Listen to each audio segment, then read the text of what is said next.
প্রিয় ভাইরা, গুরুত্বপূর্ণ একটা প্রশ্ন। ইসলামী ব্যাংক বলতে বাংলাদেশে এখন অনেকগুলো ইসলামী ব্যাংক আছে। এই ইসলামী ব্যাংকগুলোতে টাকা রেখে আমরা তার লভ্যাংশ ভোগ করতে পারবো কি না, এই বিষয়ে ওলামায়ে কেরামের একাধিক মত আছে।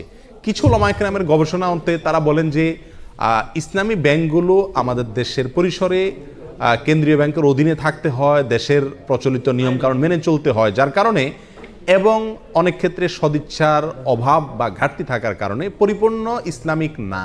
যেহেতু পরিপূর্ণ ইসলামিক না, অতএব সেখানে টাকা রেখে সেটার লভ্যাংশ খাওয়া জায়েজ হবে না। এটা হলো কিছু আলেমদের মত।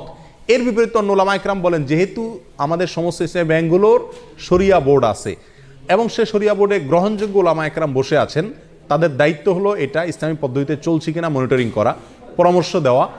তো সেক্ষেত্রে ওলামায়ে কেরামের এই শরিয়া বোর্ডের উপরে আস্থা রেখে তারা কি করছেন না করছেন ওই দায়িত্ব আমার না। আমি ওলামায়ে কেরামের শরিয়া বোর্ডের প্রতি আস্থা রেখে সেখান থেকে লভ্যাংশ খেতে পারি। দুইটা মত পেলাম কিনা?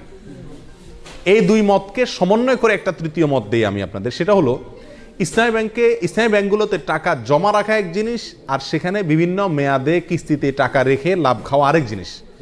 ইসলামী ব্যাংকগুলোতে টাকা রাখা শুধু জায়েজই নয়, বরং জরুরি এবং উত্তম, এবং একজন মুমিন হিসেবে আমরা বাধ্য টাকা জমা রাখা যে কোনো ইসলামী ব্যাংকে। কেন? কারণ সুদী ব্যাংকে আমি টাকা জমা রাখলে কেমন যেন তাদেরকে সুদী কারবারে কি করলাম, সহায়তা করলাম।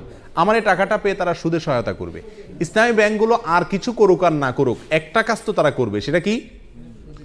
আমার এই টাকাটা নিয়ে সুদ যে হারাম, এই একটা কনসেপ্ট ইসলামী ব্যাংকগুলো বাংলাদেশে বিস্তার করছে কি করে নেই?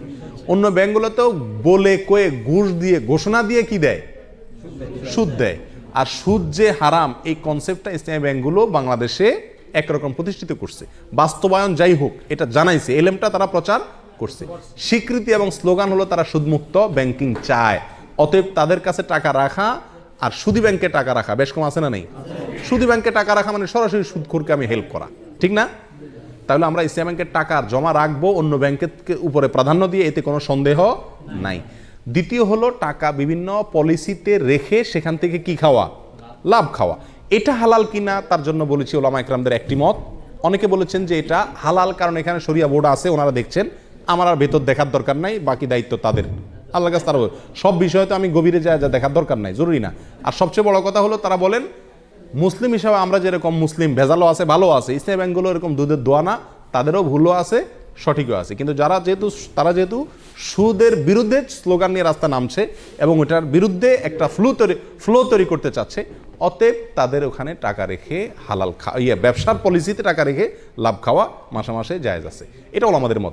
অন্য ওলামায়ে কেরাম বলেন যে না, পরিপূর্ণভাবে ইসলামীভাবে চলতে পারে না, বাধা আছে, অথবা সদিচ্ছার অনেক ক্ষেত্রে অভাব আছে, এই জন্য না জায়েজ। এক্ষেত্রে আমি বলবো তৃতীয় মতটি, সেটা হলো যদি আপনার বিকল্প কোনো পথ খোলা থাকে, তাহলে আপনি এই ব্যাংকে টাকা রেখে লাভ খাওয়ার চাইতে সরাসরি ব্যবসা করুন, সেটা সবচেয়ে নিরাপদ এবং ভালো, সন্দেহ থেকে দূরে থাকলেন। আর যদি অন্য কোনো সমস্ত উপায়গুলো বন্ধ হয়ে যায়, তাহলে ইনশাআল্লাহ বিদিনিল্লাহ এটা পরিপূর্ণ হারাম হবে না। আল্লাহু আলাম।